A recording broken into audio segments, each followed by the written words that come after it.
دان گلی کلٹ سیدھا روڈ پر کام کا باقاعدہ آغاز کر دیا گیا۔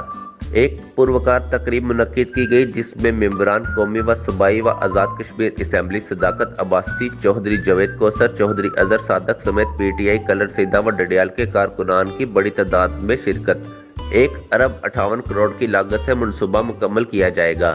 چودھری پرویز الہی وزیر اعلیٰ پنجاب کی خصوصی ہدایت پر محکمہ شاہراہ پنجاب نے آج سے کام کا آغاز شروع کر دیا۔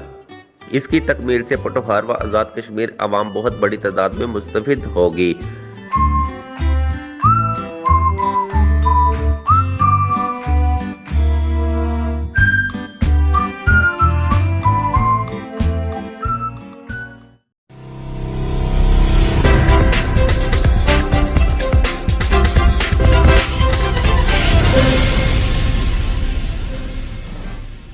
مزید خبروں اور اپڈیٹس کے لیے وزٹ کریں chinarnews.info